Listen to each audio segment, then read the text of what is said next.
चलिए एक बात सोचते हैं। जब हम कहते हैं कि कोई स्मार्ट है, तो हमारे दिमाग में पहली तस्वीर क्या बनती है? ज्यादातर लोगों के लिए ये कोई ऐसा इंसान होगा जो मुश्किल गणित के सवाल हल कर लेता है या जिसकी वोकैबुलरी बहुत अच्छी हो।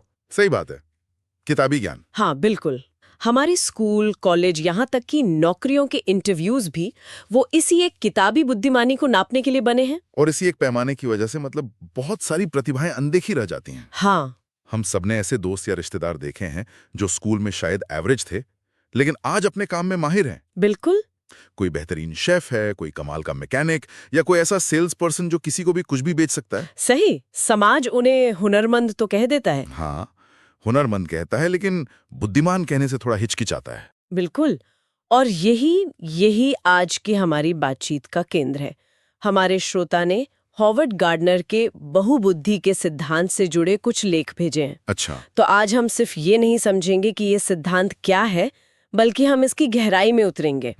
हम ये पता लगाएंगे कि क्या ये सिर्फ एक अच्छी लगने वाली थ्योरी है, या इसका हमारी शिक्षा और काम करने के तरीकों पर सच में कोई गहरा असर पड़ सकता है। हाँ, और हमें इस पर भी बात करनी चाहिए कि इस सिद्धांत को लेकर क्या विवाद हैं। बिल्कुल। क्योंकि जहाँ एक तरफ इसने शिक्षा की दुनिया में आप कह सकते हैं क्रांति ला दी, हाँ, वहीं दूसरी तरफ कुछ मनोवैज्ञानिक इसे पूरी तरह से वैज्ञानिक नहीं मानते। तो आज हम दोनों पहलुओं को देखेंगे। ठीक है। तो चलिए इसे खोलते हैं।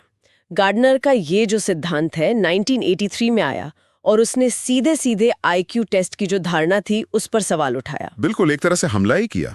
उनका कहना था कि भाई बुद्धि कोई एक चीज नहीं है जिसे आप एक नंबर से माप सके।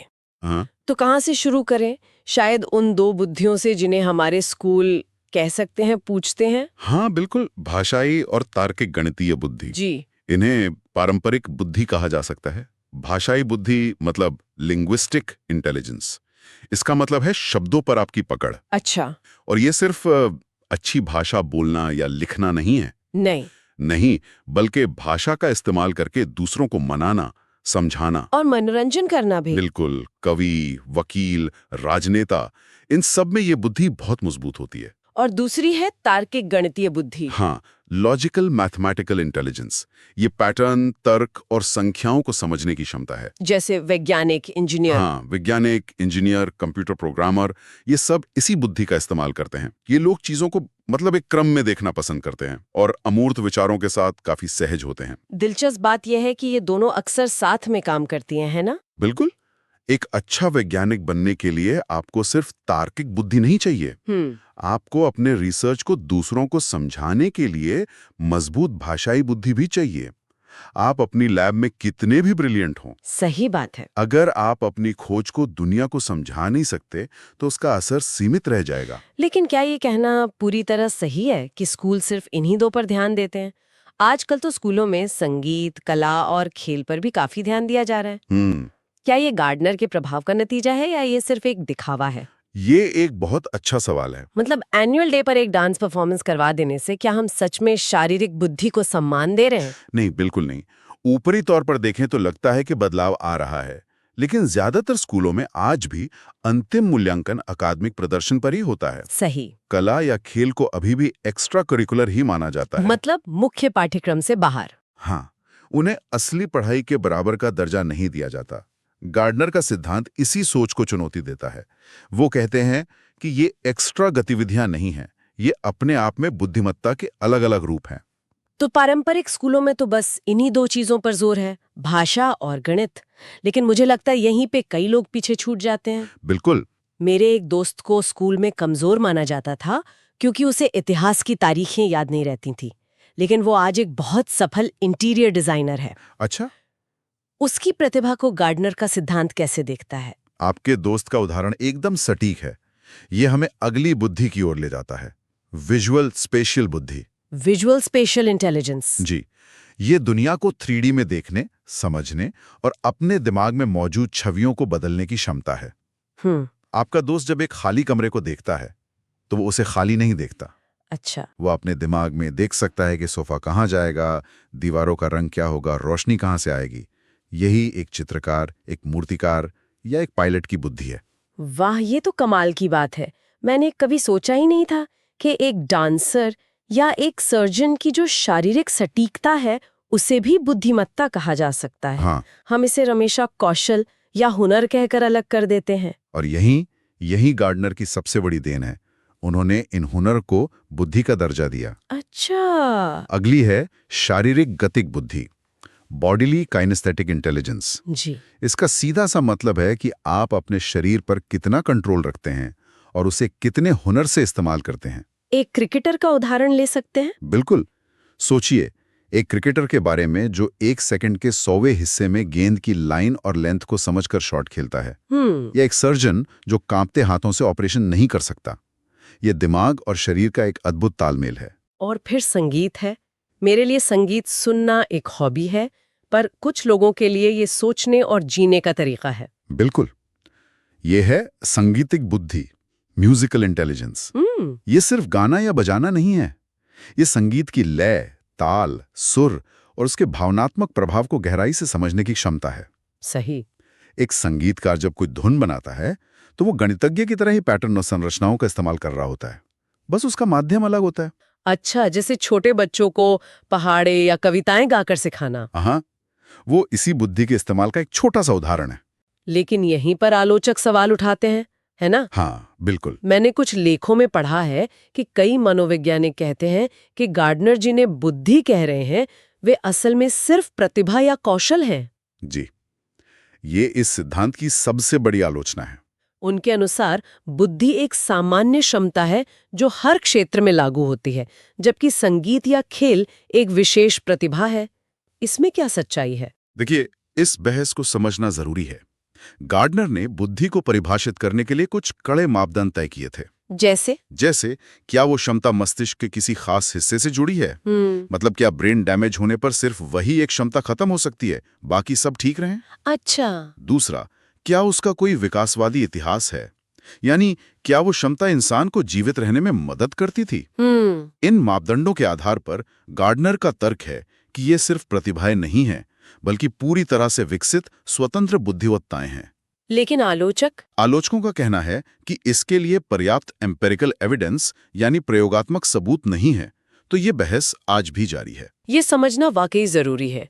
तो हमने बाहरी दुनिया से जुड़ी बुद्धियों की बात कर ली, चाहे वो विचारों की दुनिया हो, छवियों की या शारीरिक हरकतों की। जी। लेकिन उस दुनिया का क्या जो सबसे जटिल है, मतलब इंसानों की दुनिया और हमारे खुद के मन की दुनिया? ये इस सिद्धांत का सबसे शक्तिशाली हिस्सा हो सकता है। अच्छा। गार्डनर ने 2 ऐसी बुद्धियों का परिचय दिया जो आज इमोशनल इंटेलिजेंस की नींव मानी जाती हैं। पहली है अंतर्वैयक्तिक बुद्धि, इंटरपर्सनल इंटेलिजेंस। ये पीपल स्मार्ट होना है, मतलब दूसरों को समझने की क्षमता। बिल्कुल, दूसरों की भावनाओं, इरादों और इच्छाओं को समझने की क्षमता। ये वो लोग होते हैं जो किसी भी समूह में आसानी से घुल मिल जाते हैं, एक अच्छे टीम लीडर बनते हैं, दूसरों को प्रेरित कर सकते हैं। हाँ, शिक्षक, नेता, सेल्स पर्सन, इन सब में ये बुद्धि बहुत मजबूत होती है। और ये सिर्फ अच्छे व्यवहार की बात नहीं है। मैं सोच रही थी कि कॉर्पोरेट जगत में भी हम तार्किक और भाषाई बुद्धि वालों को ही ज्यादा महत्व देते हैं। हाँ, बिल्कुल। उन्हें अच्छी कॉलेज की डिग्री के आधार पर नौकरी देते हैं, लेकिन अक्सर लोग नौकरी से निकाले जाते हैं अपनी खराब इंटरपर्सनल स्किल्स की वजह से। आपने बिल्कुल सही नस पकड़ी है। लगता है हम शुरू से ही गलत चीजों को तवज्जो दे रहे हैं। हाँ, और इसकी जोड़ीदार है अंतर्व्यक्तिक बुद्धि, इंट्रापर्सनल इंटेलिजेंस। सेल्फ स्मार्ट होना। जी, यानी खुद को गहराई से समझना, अपनी ताकतें, अपनी कमजोरियां, अपनी भावनाएं, और आप जीवन में असल में क्या चाहते हैं। दार्शनिकों या लेखकों की तरह। हाँ, दार्शनिक, लेखक और आध्यात्मिक गुरुओं में ये बुद्धि प्रबल होती है। और यहाँ आकर्षक बात यह है कि गार्डनर ने इन दोनों को अलग अलग रखा। हाँ, ये बहुत जरूरी है। आप दूसरों को समझने में बहुत अच्छे हो सकते हैं, जैसे कोई शानदार सेल्समैन, लेकिन खुद को समझने में उतने ही कमजोर। बिल्कुल। सच्ची भावनात्मक बुद्धिमत्ता शायद इन दोनों के संतुलन से ही आती है। एकदम सही। खुद को समझे बिना दूसरों को समझना सतही हो सकता है। और अंत में गार्डनर ने बाद में एक और बुद्धि जोड़ी, प्राकृतिक बुद्धि, नेचुरलिस्टिक इंटेलिजेंस। जी, ये प्रकृति को, यानी पेड़ पौधों, जानवरों और पर्यावरण के पैटर्न को समझने की क्षमता है। ये तो हमारे पूर्वजों के लिए सबसे जरूरी रही होगी। हाँ, जीवित रहने के लिए सबसे जरूरी बुद्धि थी ये जानना कि कौन सा फल खाना है, मौसम कब बदलेगा या कौन सा जानवर खतरनाक है। और आज ये किसानों या पर्यावरणविदों में देखी जाती है। बिल्कुल। तो ये 8 तरह की बुद्धियों की एक पूरी तस्वीर है। ये सुनने में तो बहुत अच्छा लगता है, ये हर किसी को खास महसूस कराता है। हाँ, ये इसकी एक खासियत है। लेकिन अगर हम इसे एक स्कूल में लागू करने की कोशिश करें तो एक टीचर के लिए इसका क्या मतलब है, जो पहले से ही 40 बच्चों की क्लास और सिलेबस के बोझ तले दबा हुआ है?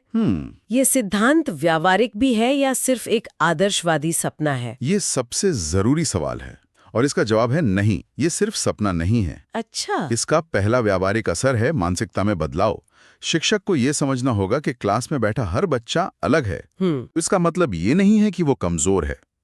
हो सकता है उसकी शारीरिक गतिक बुद्धि बहुत तेज हो और वो खेल में कमाल कर दे। तो पहला कदम है लेबलिंग बंद करना। बिल्कुल, पहला कदम है लेबल लगाना बंद करना। और दूसरा कदम शायद पढ़ाने के तरीके बदलना होगा, मतलब वन साइज फिट्स ऑल वाला तरीका छोड़ना होगा। हाँ, एक अच्छे शिक्षक को अपनी शिक्षण विधियों में विविधता लानी होगी। कोई उदाहरण? मान लीजिए आप मुगल साम्राज्य के बारे में पढ़ा रहे हैं।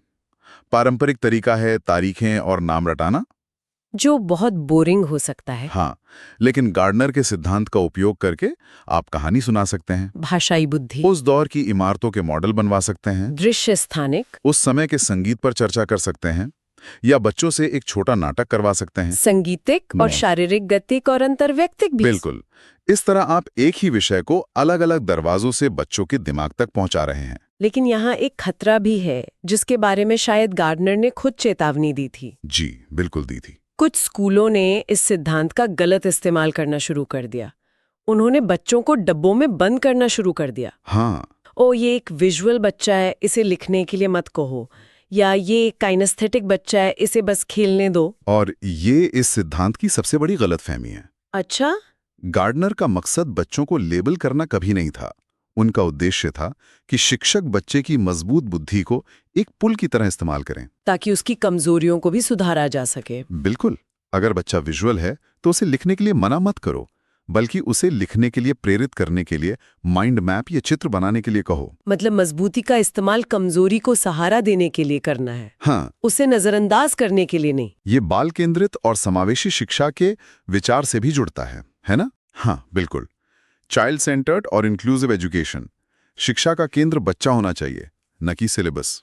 और समावेशी शिक्षा का मतलब सिर्फ अलग अलग क्षमताओं वाले बच्चों को एक ही क्लास में बैठाना नहीं है। नहीं, बल्कि ये मानना है कि हर बच्चे की अपनी एक अनूठी क्षमता है, जिसका सम्मान होना चाहिए। बिल्कुल। समावेशी शिक्षा का यही मूल मंत्र है। यह सिद्धांत शिक्षकों को बच्चों को उनकी कमियों के चश्मे से देखने की बजाय उनकी ताकतों के आधार पर देखने के लिए प्रोत्साहित करता है। और जब बच्चा महसूस करता है कि उसकी प्रतिभा को स्कूल में जगह मिल रही है, तो उसका आत्मविश्वास बढ़ता है। हाँ, और फिर वो उन क्षेत्रों में भी बेहतर करने की कोशिश करता है जिनमें वो स्वाभाविक रूप से अच्छा नहीं है। बुद्धिमान है और कोई ज्यादा। यह एक इंद्रधनुष की तरह है, जिसमें हर किसी के पास रंगों का एक अनूठा मिश्रण है। बहुत अच्छा कहा। कोई एक रंग दूसरे से बेहतर नहीं है।